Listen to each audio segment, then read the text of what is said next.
CCN ನ್ಯೂಸ್ಗೆ ಸ್ವಾಗತ. ನಾನು ನಿಮ್ಮ ಲಕ್ಷ್ಮೀ ಗಾದ್ಗಿ. ಇಂದಿನ ಮುಖ್ಯಾಂಶಗಳು: ಕುವೈತ್ನಲ್ಲಿರುವ ನಮ್ಮ ಜನರಿಗೆ ಮರಳಿ ಭಾರತಕ್ಕೆ ತರುವೆ ಭಗವಂತ ಖೂಬಾ. ಆನ್ಲೈನ್ನಲ್ಲಿ ರಾಜ್ಯದ ವಿವಿಧ ಜಿಲ್ಲೆಗಳ 2300 ಪತ್ರಕರ್ತರ ನೋಂದಣಿ. ಪತ್ರಕರ್ತರ ರಾಜ್ಯ ಸಮ್ಮೇಳನಕ್ಕೆ ಭರದ ಸಿದ್ಧತೆ. ಮಹಾದೇವನ ಆರಾಧನೆಯಿಂದ ಮನಸ್ಸಿಗೆ ಶಾಂತಿ ಹಾಗೂ ಜೀವನದಲ್ಲಿ ಧೈರ್ಯ ಸಿಗುತ್ತದೆ. ಪ್ರಭು ಚೌಹಾಣ್. ಬೀದರ್ನಲ್ಲಿ ಎಸ್ಐಆರ್ ವಿರುದ್ಧ ಜನಪರ ಸಂಘಟನೆಗಳ ಪ್ರತಿಭಟನೆಗೆ ನಿರ್ಧಾರ. ಏಪ್ರಿಲ್ 4ರಂದು ನಗರದಲ್ಲಿ ಪ್ರತಿಭಟನೆ. ಪತ್ರಕರ್ತರ ರಾಜ್ಯ ಸಮ್ಮೇಳನದಲ್ಲಿ 50 ಮಳಿಗೆಗಳು, 3000 ಅಸನ್ಯ ಎಲ್ಇಡಿ ಪರದೆಗಳು ಅಳವಡಿಕೆ. ಇಸ್ರೇಲ್, ಅಮೆರಿಕ ಮತ್ತು ಇರಾನ್ ನಡುವೆ ಉದ್ವಿಗ್ನ ಪರಿಸ್ಥಿತಿ ನಿರ್ಮಾಣವಾಗಿ ಯುದ್ಧದ ಭೀತಿ ಎದುರಾಗಿರುವ ಹಿನ್ನೆಲೆಯಲ್ಲಿ ಕುವೈತ್ನಲ್ಲಿ ನೆಲೆಸಿರುವ ಹಾಗೂ ಉದ್ಯೋಗಕ್ಕಾಗಿ ತೆರಳಿರುವ ಕರ್ನಾಟಕದ ಬೀದರ್ ಲೋಕಸಭಾ ಕ್ಷೇತ್ರದ ಜನರು ಆತಂಕಕ್ಕೊಳಗಾಗಿರುವುದು ಗಮನಕ್ಕೆ ಬಂದಿದೆ ಎಂದು ಕೇಂದ್ರದ ಮಾಜಿ ಸಚಿವ ಭಗವಂತ ಖೂಬಾ ತಿಳಿಸಿದ್ದಾರೆ. ಪ್ರಸ್ತುತ ಕೇರಳ ಪ್ರವಾಸದಲ್ಲಿರುವ ಅವರು ಅಲ್ಲಿಂದಲೇ ಕುವೈತ್ನಲ್ಲಿ ತಮ್ಮ ಕ್ಷೇತ್ರದ ಜನರೊಂದಿಗೆ ವಾಟ್ಸಪ್ ಕರೆ ಮೂಲಕ ಸುದೀರ್ಘವಾಗಿ ಮಾತನಾಡಿ ಧೈರ್ಯ ತುಂಬಿದರು. ಯಾರೂ ಭಯಪಡುವ ಅಗತ್ಯವಿಲ್ಲ, ನಿಮ್ಮ ಸುರಕ್ಷತೆಯ ಬಗ್ಗೆ ನಮಗೆ ಕಾಳಜಿ ಇದೆ ಎಂದು ಅವರು ಅಭಯ ನೀಡಿದ್ದಾರೆ. ನಾನು ಅಧಿಕಾರದಲ್ಲಿದ್ದಾಗಲೂ ಹೊರದೇಶದಲ್ಲಿ ನಮ್ಮ ದೇಶದ ಜನರು ಸಂಕಷ್ಟದಲ್ಲಿದ್ದಾಗ ಅನೇಕ ಜನರನ್ನು ಭಾರತಕ್ಕೆ ಮರಳಿ ಕರೆ ತಂದಿರುವೆ. ಈಗಲೂ ನಿಮ್ಮ ಜೊತೆ ಇರುವೆ. ನೀವ್ಯಾರೂ ಆತಂಕ ಪಡುವ ಅವಶ್ಯಕತೆ ಇಲ್ಲ ಎಂದು ಅವರೆಲ್ಲರಿಗೂ ಧೈರ್ಯ ತುಂಬಿದ್ದಾರೆ. ಕುವೈತ್ನಿಂದ ರಾಜೇಶ್ವರ ಗ್ರಾಮದ ದಿಲೀಪ್ ಮಿತ್ರ ಅವರು ಈಗಾಗಲೇ ನಮ್ಮ ಆಪ್ತ ಸಹಾಯಕರ ಜೊತೆ ಸಂಪರ್ಕದಲ್ಲಿದ್ದು ಒಟ್ಟು 43 ಜನ ಮಾಹಿತಿ ನೀಡಿದ್ದಾರೆ ಮತ್ತು ಇನ್ನೂ ಬೇಕಾಗಿರುವ ಅವಶ್ಯಕ ಮಾಹಿತಿಗಳು ಅವರಿಗೆ ನೀಡುವಂತೆ ತಿಳಿಸಲಾಗಿದೆ. ಎಲ್ಲ ಮಾಹಿತಿಗಳು ಸಂಗ್ರಹಿಸಿಕೊಂಡು ಭಾರತ ಸರ್ಕಾರದ ಗಮನಕ್ಕೆ ತಂದು ನಮ್ಮೆಲ್ಲ ಜನರನ್ನು ಸುರಕ್ಷಿತವಾಗಿ ತಾಯ್ನಾಡಿಗೆ ಕರೆದಿರುತ್ತೇನೆ ಎಂದು ಕೇಂದ್ರದ ಮಾಜಿ ಸಚಿವ ಭಗವಂತ ಖೂಬಾ ತಿಳಿಸಿದ್ದಾರೆ.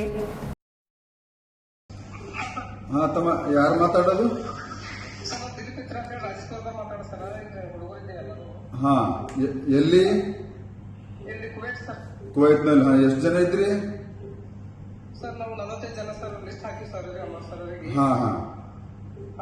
ಈಗೇನು ಅಲ್ಲೇ ನನಗನ್ಸಿದ ಮಟ್ಟಿಗೆ ಯುದ್ಧ ಅಂತೂ ಸ್ವಲ್ಪ ನಡೆದಿದೆ.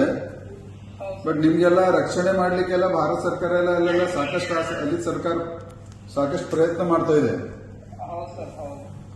ಈಗ ಮತ್ತೆ ನಿಮ್ದೇನಾದ ಬೇಡಿಕೆ? ಈಗ ಸರ್ ನಮ್ಗೇನ್ರಿ ಅದು ಬೀಳ್ತಾವ ಸರ್, ಅದಕ್ಕೆ ನಮ್ಗೆ ಹಚ್ಕೊಂಡ್ರೆ ಸರ್ ಮನ್ನೊಬ್ರು ಇಲ್ಲೇ ಕಮಿಟಿದವ್ರು ಎಕ್ಸ್ಪೈರ್ ಆಗ್ಯಾರ. ಈಗ ಮತ್ತೀಗ ಅನೇಕ ಇದು ಮಿಡ್ಲ್ ಈಸ್ಟ್ಲಿಂದು ಸಾಕಷ್ಟು ಜನರಿಗೆ ಈಗಾಗಲೇ ನಮ್ಮ ಭಾರತ ಸರ್ಕಾರ, ಮೋದಿ ಸರ್ಕಾರ ಭಾರತಕ್ಕೆ ಕರ್ಕೊಂಡು ಬಂದದ. ನೀವೆಲ್ಲ ಪ್ರಯತ್ನ ಮಾಡಿದ್ದಾರೆ? ಅವಾಗ ನಾವು ಇನ್ನ ಕೆಲಸ ಮಾಡಿದ್ವಿ ಸರ್, ಕೆಲಸ ನಡೀತಲ್ಲ, ನಾವು ಕೆಲಸಕ್ಕೆ ಬಂದೇವು, ವರ್ಕರ್ ಇದ್ದೇವೆ ಸರ್. ಸ್ವಲ್ಪ ಹಿಂಗಾಗಿ ಸ್ವಲ್ಪ ನಾವು ಮಾತಾಡ್ಕೊಂಡೆವು. ಇದೇ ಮತ್ತೆ ಯಾರಿಗೆ ನೀವು ಫೋನ್ ಮಾಡಿ ಪ್ರಯತ್ನ ಮಾಡಿಲ್ಲ ನಮ್ಮ ಬೀದರ್ ಜಿಲ್ಲಾ ಜನಪ್ರತಿನಿಧಿಗಳಿಗೆ? ಇಲ್ಲ ಸರ್, ನಾವು ನಿಮ್ಮ ವಿಶ್ವಾಸ ಇಟ್ಟು ಇದು ಮಾಡಿ ಸರ್, ಅದಕ್ಕೆ ಠೀಕ್ ಅದ ತಮ್ಮ. ಈಗ ನಾನು ಅಧಿಕಾರದಾಗ ಇಲ್ಲೋದ್ರು ಬಿ ನೀವು ನನ್ನ ಮೇಲೆ ವಿಶ್ವಾಸ ಇಟ್ರಿ. ಯಾಕಂದ್ರೆ ಹಿಂದೆ 10 ವರ್ಷದಿಂದ ನಂದೆಲ್ಲ ಕೆಲಸ ನೋಡಿರಿ ಅಂತ ನಿಮ್ಗೆ ವಿಶ್ವಾಸ ಹುಟ್ಟ್ಯದ. ಹೌದು ಸರ್.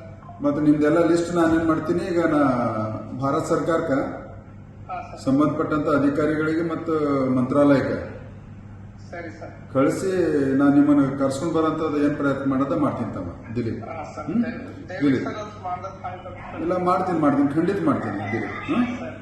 ಆಯ್ತಪ್ಪ. ಧನ್ಯವಾದಪ್ಪ. ನೀವು ಕಾಲ್ ಮಾಡಿದ್ರೆ ಧನ್ಯವಾದಪ್ಪ.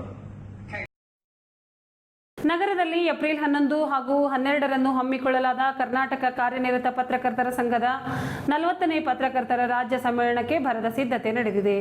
ಸ್ವಾಗತ ಸಮಿತಿ ಅಧ್ಯಕ್ಷರೂ ಆದ ಅರಣ್ಯ ಪರಿಸರ ಜೀವಶಾಸ್ತ್ರ ಹಾಗೂ ಬೀದರ್ ಜಿಲ್ಲಾ ಉಸ್ತುವಾರಿ ಸಚಿವ ಈಶ್ವರ್ ಖಂಡ್ರೆ ಅವರ ಅಧ್ಯಕ್ಷತೆಯಲ್ಲಿ ನಡೆಯಲಿದೆ.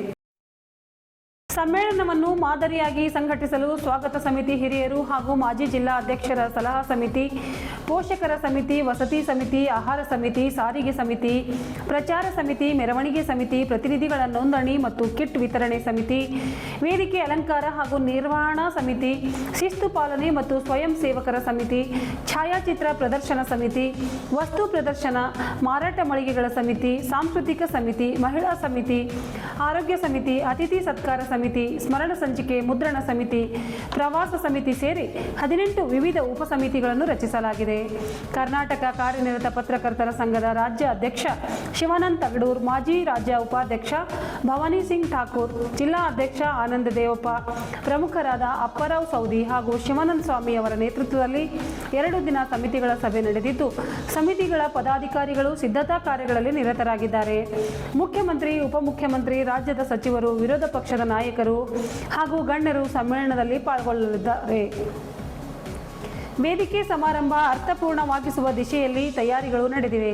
ಜಿಲ್ಲೆಯ ಪತ್ರಕರ್ತರು ಸಮ್ಮೇಳನದ ಯಶಸ್ವಿಗೆ ಸಹಕರಿಸಬೇಕು ಎಂದು ಕರ್ನಾಟಕ ಕಾರ್ಯನಿರತ ಪತ್ರಕರ್ತರ ಸಂಘದ ಜಿಲ್ಲಾ ಘಟಕದ ಅಧ್ಯಕ್ಷ ಆನಂದ್ ದೇವಪ್ಪ, ಅಡಾಕ್ ಸಮಿತಿಯ ಸದಸ್ಯ ಅಪ್ಪಾರಾವ್ ಸೌದಿ ಹಾಗೂ ಶಿವಕುಮಾರ್ ಸ್ವಾಮಿ ಮನವಿ ಮಾಡಿದ್ದಾರೆ. ಮಹಾದೇವ ಜಾತ್ರೆ ನಮ್ಮ ಸಾಂಸ್ಕೃತಿಕ ಪರಂಪರೆಯ ಪ್ರತೀಕವಾಗಿದ್ದು, ಗ್ರಾಮೀಣ ಪ್ರದೇಶದ ಜನರಲ್ಲಿ ಭಕ್ತಿ, ಏಕತೆ ಮತ್ತು ಸಂಸ್ಕೃತಿ ಬೆಳೆಸುವಲ್ಲಿ ಮಹತ್ವದ ಪಾತ್ರ ವಹಿಸುತ್ತದೆ. ಇಂತಹ ಜಾತ್ರೆಗಳು ಸಮಾಜದ ಎಲ್ಲ ವರ್ಗದ ಜನರನ್ನು ಒಗ್ಗೂಡಿಸುವ ಪವಿತ್ರ ವೇದಿಕೆಗಳಾಗಿವೆ ಎಂದು ಮಾಜಿ ಸಚಿವರೂ ಆದ ಶಾಸಕ ಪ್ರಭು ಚವ್ಹಾಣ್ ತಿಳಿಸಿದರು. ಕಮಲ್ ನಗರ್ ತಾಲೂಕಿನ ಮುದೋಳ್ಬಿ ಗ್ರಾಮದಲ್ಲಿ ನಡೆದ ಮಹಾದೇವ ಮಂದಿರದ ಜಾತ್ರಾ ಮಹೋತ್ಸವದಲ್ಲಿ ಭಾಗವಹಿಸಿದರು. ಶಾಸಕ ಪ್ರಭು ಚವ್ಹಾಣ್ ಅವರು ಮಾತನಾಡಿ, ಮಹಾದೇವನ ಮಹಿಮೆ ಅಪಾರವಾಗಿದ್ದು, ಭಕ್ತರ ಕಷ್ಟಗಳನ್ನು ಪರಿಹರಿಸುವ ಕರುಣಾಮಯ ದೇವರು. ಒಂದು ಬಿಲ್ವ ಪತ್ರದಿಂದಲೇ ತೃಪ್ತಿಗೊಳ್ಳುವ ಭೋಲೆನಾಥನು ಭಕ್ತರ ಪ್ರಾರ್ಥನೆಗೆ ಸದಾ ಸ್ಪಂದಿಸುತ್ತಾನೆ. ಸತ್ಯ, ಧರ್ಮ ಮತ್ತು ಶಾಂತಿಯ ಮಾರ್ಗದಲ್ಲಿ ನಡೆಯುವವರಿಗೆ ಮಹಾದೇವನು ಸದಾ ಆಶೀರ್ವಾದ ನೀಡುತ್ತಾನೆ. ಮಹಾದೇವನ ಆರಾಧನೆಯಿಂದ ಮನಸ್ಸಿಗೆ ಶಾಂತಿ ಹಾಗೂ ಜೀವನದಲ್ಲಿ ಧೈರ್ಯ ಸಿಗುತ್ತದೆ ಎಂದು ಅವರು ಹೇಳಿದರು. ಮುದೋಳ್ಬಿ ಗ್ರಾಮದ ಗ್ರಾಮಸ್ಥರು ಕಲೆ, ಸಂಸ್ಕೃತಿ ಮತ್ತು ಪರಂಪರೆಯ ಬಗ್ಗೆ ಅಪಾರ ಕಾಳಜಿ ಹೊಂದಿದ್ದು, ಜಾತ್ರೆಯನ್ನು ಅಚ್ಚುಕಟ್ಟಾಗಿ ಹಾಗೂ ವೈಭವದಿಂದ ನಡೆಸುತ್ತಿರುವುದು ಸಂತೋಷದ ವಿಚಾರವಾಗಿದೆ.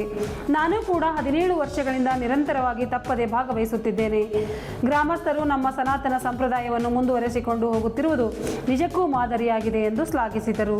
ಮುದೋಳ್ಬಿ ಮಠದ ಪೂಜ್ಯ ಡಾಕ್ಟರ್ ವೈಜನಾಥ ಶಿವಲಿಂಗ ಶಿವಾಚಾರ್ಯರು ದಿವ್ಯ ಸಾನ್ನಿಧ್ಯ ವಹಿಸಿದರು.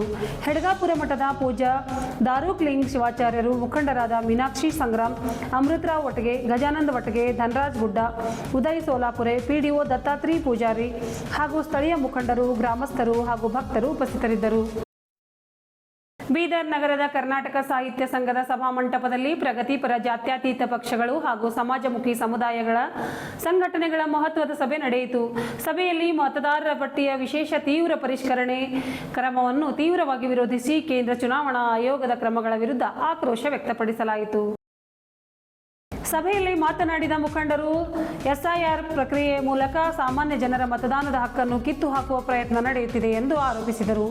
ವಿಶೇಷವಾಗಿ ರೈತರು, ಕೂಲಿ ಕಾರ್ಮಿಕರು, ಆದಿವಾಸಿಗಳು, ಅಲೆಮಾರಿ ಸಮುದಾಯಗಳು ಹಾಗೂ ವಿವಾಹದ ನಂತರ ಹೆಸರು ಬದಲಾಗಿರುವ ಮಹಿಳೆಯರ ಮತಗಳನ್ನು ಡೌಟ್ಫುಲ್ ಎಂದು ಗುರುತಿಸಿ ಮತದಾರರ ಪಟ್ಟಿಯಿಂದ ಹೊರಗಿಡುತ್ತಿರುವುದು ಜನತಾಂತ್ರಿಕ ವ್ಯವಸ್ಥೆಗೆ ಧಕ್ಕೆಯಾಗಿದೆ ಎಂದು ಅಭಿಪ್ರಾಯಪಟ್ಟರು. ಈ ಹಿನ್ನೆಲೆಯಲ್ಲಿ ರಾಜ್ಯ ಸರ್ಕಾರ, ರಾಜ್ಯ ಚುನಾವಣಾ ಆಯೋಗ ಹಾಗೂ ಕೇಂದ್ರ ಚುನಾವಣಾ ಆಯೋಗಕ್ಕೆ ಒತ್ತಾಯದ ಮನವಿ ಪತ್ರ ಸಲ್ಲಿಸಲು ಸಭೆಯಲ್ಲಿ ನಿರ್ಧರಿಸಲಾಯಿತು. ಎಸ್ಐಆರ್ ಪ್ರಕ್ರಿಯೆಯನ್ನು ತಕ್ಷಣ ನಿಲ್ಲಿಸಿ ಜನರ ಮತದಾನದ ಹಕ್ಕು ರಕ್ಷಿಸಬೇಕು ಎಂದು ಆಗ್ರಹಿಸಲಾಯಿತು. ಸಭೆಯಲ್ಲಿ ಶ್ರೀಕಾಂತ್ ಸ್ವಾಮಿ, ಅಬ್ದುಲ್ ಮನ್ನಾನ್ ಸೇಠ್, ಮಚೇಂದ್ರ ವಾಘ್ಮಾರೆ, ನಿಜಾಮುದ್ದೀನ್, ಜಗದೀಶ್ವರ್ ಬಿರಾದಾರ್, ಮಹೇಶ್ ಗೊರ್ನಾಳ್ಕರ್, ಸಿದ್ದು ಫುಲಾರೆ, ವಿಜಯ್ ಕುಮಾರ್, ಬಸವಕುಮಾರ್ ಪಾಟೀಲ್, ನೀಲಮ್ಮ ರೋಗನ್ ಸೇರಿದಂತೆ ಹಲವು ಸಂಘಟನೆಗಳ ಮುಖಂಡರು ಭಾಗವಹಿಸಿ ಬೆಂಬಲ ವ್ಯಕ್ತಪಡಿಸಿದರು. ಇಲ್ಲಿಯ ಝೀರಾ ಕನ್ವೆನ್ಷನ್ ಹಾಲ್ನಲ್ಲಿ ಏಪ್ರಿಲ್ 11 ಹಾಗೂ 12ರಂದು ನಡೆಯಲಿರುವ ಕರ್ನಾಟಕ ಕಾರ್ಯನಿರತ ಪತ್ರಕರ್ತರ ಸಂಘದ 40ನೇ ಪತ್ರಕರ್ತರ ರಾಜ್ಯ ಸಮ್ಮೇಳನದಲ್ಲಿ 50ಕ್ಕೂ ಹೆಚ್ಚು ತಾತ್ಕಾಲಿಕ ಮಳಿಗೆಗಳು ತೆರೆದುಕೊಳ್ಳಲಿವೆ. ಈ ಪೈಕಿ 30 ವಸ್ತು ಪ್ರದರ್ಶನ ಹಾಗೂ ಮಾರಾಟ ಮಳಿಗೆ, 20 ನೋಂದಣಿ ಹಾಗೂ ಇತರ ಮಳಿಗೆಗಳು ಇರಲಿವೆ. ವಸ್ತು ಪ್ರದರ್ಶನದ ಮಳಿಗೆಯಲ್ಲಿ ಪತ್ರಿಕೆ, ಕ್ಯಾಮೆರಾ, ಕಾರ್ಟೂನ್, ಛಾಯಾಚಿತ್ರ ಪ್ರದರ್ಶನ ಮಳಿಗೆಗಳು ವಿಶೇಷ ಆಕರ್ಷಣೆ ಆಗಿರಲಿವೆ. ಝೀರಾ ಕನ್ವೆನ್ಷನ್ ಹಾಲ್ನಲ್ಲಿ ತಾತ್ಕಾಲಿಕ ಮಳಿಗೆ, ಪ್ರಧಾನ ವೇದಿಕೆ ಹಾಗೂ ಇತರ ತಯಾರಿಗಳು ತೀವ್ರಗತಿಯಲ್ಲಿ ನಡೆದಿವೆ ಎಂದು ಕರ್ನಾಟಕ ಕಾರ್ಯನಿರತ ಪತ್ರಕರ್ತರ ಸಂಘದ ರಾಜ್ಯ ಅಧ್ಯಕ್ಷ ಶಿವಾನಂದ್ ತಗಡೂರ್ ತಿಳಿಸಿದ್ದಾರೆ. ಒಟ್ಟು 3000 ಆಸನಗಳನ್ನು ಹಾಕಲಾಗುತ್ತಿದೆ, ಎಲ್ಇಡಿ ಪರದೆಗಳನ್ನು ಅಳವಡಿಸಲಾಗುತ್ತಿದೆ ಎಂದು ಹೇಳಿದ್ದಾರೆ. ಝೀರಾ ಕನ್ವೆನ್ಷನ್ ಹಾಲ್ನಲ್ಲಿ ಸಮ್ಮೇಳನದ ಸಿದ್ಧತಾ ಕಾರ್ಯಗಳನ್ನು ಸಂಘದ ರಾಜ್ಯ ಹಾಗೂ ಜಿಲ್ಲಾ ಘಟಕದ ಪದಾಧಿಕಾರಿಗಳು ಈಚೆಗೆ ಪರಿಶೀಲಿಸಿದರು. ಸಂಘದ ರಾಜ್ಯ ಅಧ್ಯಕ್ಷ ಶಿವಾನಂದ್ ತಗಡೂರ್, ಮಾಜಿ ರಾಜ್ಯ ಉಪಾಧ್ಯಕ್ಷ ಭವಾನಿ ಸಿಂಗ್ ಠಾಕೂರ್, ಜಿಲ್ಲಾ ಘಟಕದ ಅಧ್ಯಕ್ಷ ಆನಂದ್ ದೇವಪ್ಪ, ಜಿಲ್ಲಾ ಅಡಾಕ್ ಸಮಿತಿ ಸದಸ್ಯರಾದ ಅಪ್ಪಾರಾವ್ ಸೌದಿ, ಶಿವಕುಮಾರ್ ಸ್ವಾಮಿ, ಪತ್ರಕರ್ತರಾದ ಸಿದ್ದರಾಮಯ್ಯ ಸ್ವಾಮಿ, ಪೃಥ್ವಿರಾಜ್ ಎಸ್, ನಂದಕುಮಾರ್ ಕರಂಜೆ ಮತ್ತಿತರರು ಉಪಸ್ಥಿತರಿದ್ದರು. ಇದರೊಂದಿಗೆ ನಮ್ಮ ಇಂದಿನ ವಾರ್ತಾ ಪ್ರಸಾರ ಮುಕ್ತಾಯವಾಯಿತು. ಮುಂದಿನ ವಾರ್ತೆಗಳೊಂದಿಗೆ ಮತ್ತೆ ಭೇಟಿಯಾಗೋಣ. ವಂದನೆಗಳು.